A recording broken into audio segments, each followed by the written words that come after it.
ಜಾಮೀನು ಅರ್ಜಿ ಸಲ್ಲಿಸಿದಂತಹ ಎಲ್ಲ ಆರೋಪಿಗಳಿಗೂ ಜಾಮೀನು ಮಂಜೂರು ಆಗಿರ್ತದೆ.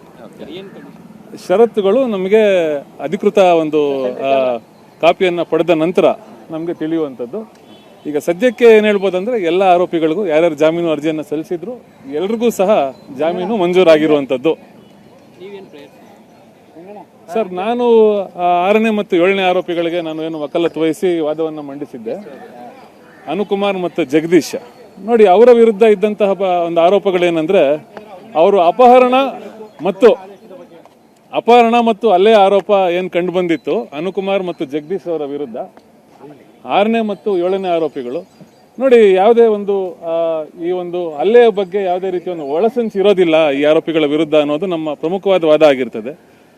ತದನಂತರ ಏನು ಪ್ರತ್ಯಕ್ಷ ಸಾಕ್ಷಿಗಳು ಇವರ ಹೇಳಿಕೆಗಳನ್ನು ಪಡೆದುಕೊಳ್ಳೋದು ಎಲ್ಲೋ ಒಂದು ಕಡೆ ಅಭಿಯೋಜನೆಗೆ ಅದು ಬಹುದೊಡ್ಡ ಲೋಪ ಅಂತ ಹೇಳ್ಬೋದು. ಯಾಕೆಂದರೆ 10 ದಿನಗಳ ನಂತರ ಏನು ಪ್ರತ್ಯಕ್ಷ ಸಾಕ್ಷಿಗಳ ಹೇಳಿಕೆಗಳನ್ನು ಪಡೆದುಕೊಂಡಿದ್ದಾರೆ ಅದೊಂದು ಬಹಳ ಒಂದು ಅಭಿಯೋಜನೆಗೆ ಒಂದು ಹಿಂದೇಟಾಗಿರುವಂಥದ್ದು.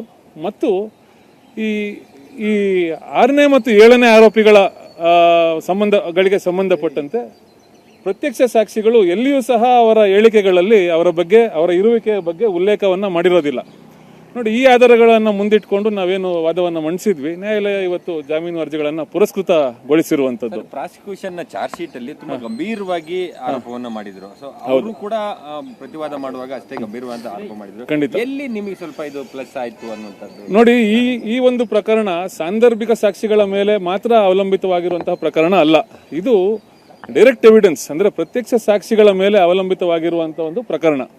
ಹಾಗಾಗಿರೋದ್ರಿಂದ ನೋಡಿ, ಬಹಳಷ್ಟು ದಿನಗಳ ಒಂದು ಏನೊಂದು ನಿಧಾನಗತಿಯಲ್ಲಿ ಈ ಪ್ರತ್ಯಕ್ಷ ಸಾಕ್ಷಿಗಳ ಹೇಳಿಕೆಗಳನ್ನು ದಾಖಲಿಸಿಕೊಂಡಿರುವಂಥದ್ದು ಅದು ಬಹಳಷ್ಟು ಅನುಮಾನಗಳಿಗೆ ಈಡು ಮಾಡಿಕೊಟ್ಟಿತ್ತು. ಒಂದು.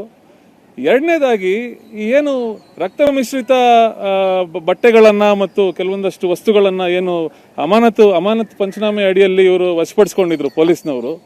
ನೋಡಿ, ಆ ಒಂದು ಏನೊಂದು ಹಣೆಯ ಮೇಲೆ ಆಗಿದ್ದಂತಹ ಒಂದು ಸಣ್ಣ ಗಾಯ ರಕ್ತ ಚಿಮ್ಮುವುದಕ್ಕೆ ಆ ಒಂದು ಗಾಯದಿಂದ ಯಾವುದೇ ಕಾರಣಕ್ಕೂ ಅದು ಆ ಒಂದು ಮಟ್ಟಕ್ಕೆ ಅಷ್ಟು ಒಂದು ಕ್ವಾಂಟಿಟಿಯಲ್ಲಿ ರಕ್ತ ಚಿಮ್ಮುವುದಕ್ಕೆ ಆ ಒಂದು ಗಾಯದಿಂದ ಸಾಧ್ಯ ಆಗೋದಿಲ್ಲ ಅನ್ನೋದು ಕೂಡ ನಮ್ಮ ವಾದ ಆಗಿರ್ತದೆ.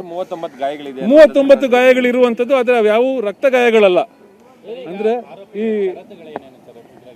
ಮರಣೋತ್ತರ ಪರೀಕ್ಷೆ ಏನೊಂದು ರಿಪೋರ್ಟಿಗೆ ಸಂಬಂಧ ಒಂದು ನೋಡೋದೇ ಆದಲ್ಲಿ ಅವ್ಯಾವು ರಕ್ತ ಗಾಯಗಳಲ್ಲ, ರಕ್ತಸ್ರಾವ ಆಗುವಂತಹ ಗಾಯಗಳಲ್ಲ. ಹಾಗಾಗಿ ಪ್ರಮುಖವಾಗಿ ಏನು ಈ ಪ್ರತ್ಯಕ್ಷ ಸಾಕ್ಷಿಗಳು ಇವರ ಒಂದು ಹೇಳಿಕೆಗಳನ್ನು ಗಮನಿಸೋದೇ ಆದರೆ ಬಹಳಷ್ಟು ಅನುಮಾನಗಳು ಕಂಡು ಬರ್ತಿದ್ದಂತೂ ನಿಜ. ಇಲ್ಲ ನೋಡಿ, ಇವತ್ತು ಬಿಡುಗಡೆಗೊಳಿಸ್ಲಿಕ್ಕೆ ಸಾಧ್ಯ ಇಲ್ಲ. ಯಾಕಂದ್ರೆ ಅಧಿಕೃತವಾದ ಒಂದು ಪ್ರತಿಯನ್ನು ನಾವು ಪಡೆದು ಅನಂತರ ಮೊನ್ನೆ ಸೆಷನ್ಸ್ ನ್ಯಾಯಾಲಯದಲ್ಲಿ ಶ್ಯೂರಿಟಿಯನ್ನ ಕೊಟ್ಟ ನಂತರ ಅದಾದ ನಂತರ ಬಿಡುಗಡೆ ಆಗುವಂತದ್ದು ಆಗ್ತದೆ. ದರ್ಶನ್ ವಿಚಾರಕ್ಕೆ ಮಾತಾಡೋದಾದ್ರೆ ಮೆಡಿಕಲ್ ಗ್ರೌಂಡ್ ಮೇಲೆ ಅವರು ಇಂಟ್ರಿ ಬೇಲ್ ತೆಗೆದುಕೊಂಡಿದ್ರು, ಆಪರೇಷನ್ ಮಾಡಿಸ್ತೀವಿ ಅನ್ನುವಂಥದ್ದು ಹೇಳ್ತಾ ಇದ್ರು. ಇನ್ನು ಮುಂದೆ ಆ ತರದ್ದು ಯಾವುದೇ ಆಪರೇಷನ್ ಮಾಡಿಸ್ಲೇಬೇಕು ಅದ ಅವ್ರಿಗೆ ಬಿಟ್ಟ? ಖಂಡಿತ. ನೋಡಿ, ಈಗ ಮಧ್ಯಂತರ ಜಾಮೀನು ವಿಲೀನ ಆಗುವಂಥದ್ದು, ಈ ಏನೊಂದು ನಿಯಮಿತ ಜಾಮೀನು ಈ ಒಂದು ನಿಯಮಿತ ಜಾಮೀನು ಏನು ಸಿಕ್ಕಿರುವಂಥದ್ದು, ಮಧ್ಯಂತರ ಜಾಮೀನು ಅದರ ಜೊತೆಗೆ ವಿಲೀನ ಆಗಿರುವಂಥದ್ದು. ಹಾಗಾಗಿ ಮಧ್ಯಂತರ ಜಾಮೀನನ್ನ ಮತ್ತೆ ಪಡೆದುಕೊಳ್ಳುವ ಅಥವಾ ವಿಸ್ತರಣೆ ಮಾಡುವ ಯಾವುದೇ ಒಂದು ನೆಸೆಸಿಟಿ ಇರೋದಿಲ್ಲ.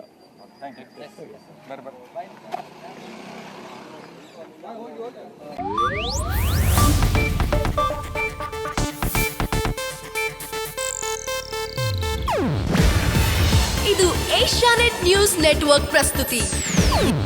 ನೀವು ನೋಡ್ತಿದ್ದೀರಾ ಏಷ್ಯಾನೆಟ್ ಸುವರ್ಣ ನ್ಯೂಸ್.